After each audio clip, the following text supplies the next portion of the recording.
So I'm currently in Egypt.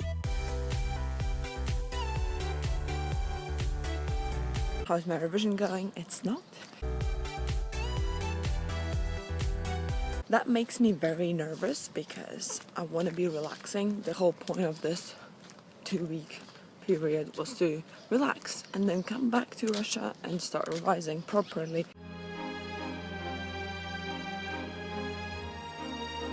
There's just so many past papers to do, so much dissertation to write. The more I think about it, the more I'm like, you know what, whatever, I'm gonna get a 2-1, doesn't matter.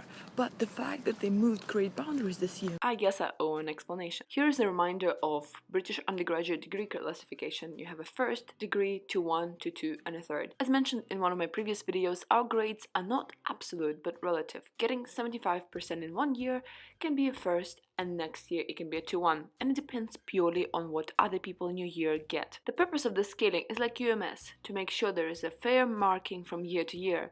In other subjects like physics, for example, you get absolute marking. If you get above a certain number, you'll get the corresponding grade. The problem with that is that if an exam went terribly, it's technically possible for a whole year group to get 2-2 and below. In my first year, 25% of people got a first. Last year it was increased to 30%, and this year it's 40, followed by the crazy 50% getting a 2-1.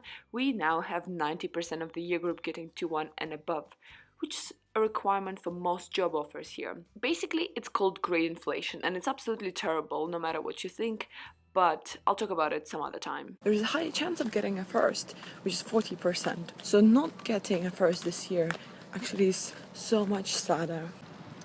The weather is awesome, and I think it's just happy for me that I finally submitted my dissertation after around 9 months worth of work. I can't say it was super hard. I think some people actually worked much harder. I prefer to concentrate on my revision because I know it will be 75% of my grade rather than 25. But I'm still kind of happy. I think a couple of years ago, if somebody told me, Julian, you're gonna write 12,000 words on a topic that you know nothing about, I'd be like, yeah, no, this is not happening.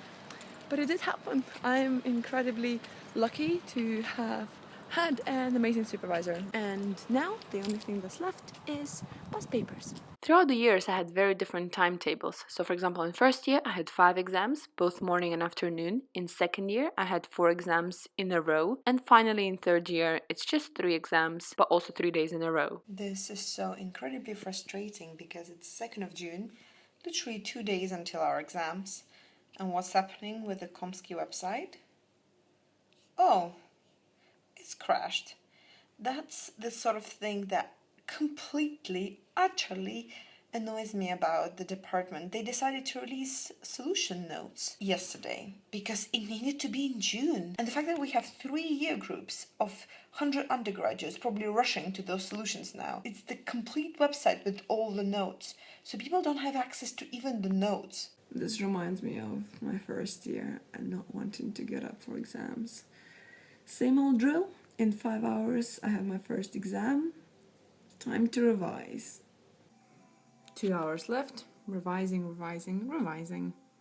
Or should I say, learning from scratch.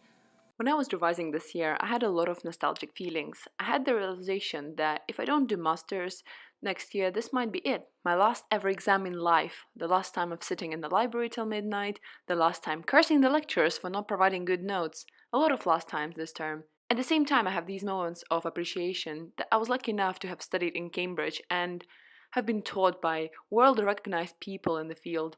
Feels special, but probably not when you're falling asleep in the lecture theatre, because a good academic does not equal a good lecturer. By the time this video is out, I will have finished my exams, and I'm currently enjoying garden parties, reading what I want, and hours of sleeping. I thought some exams went well, others definitely not, but there's no point trying to predict it, because everything of course depends on everyone else. I'll mention my results in 2 weeks' time when they come out. But right now, thanks for watching, and I'll see you in the next video.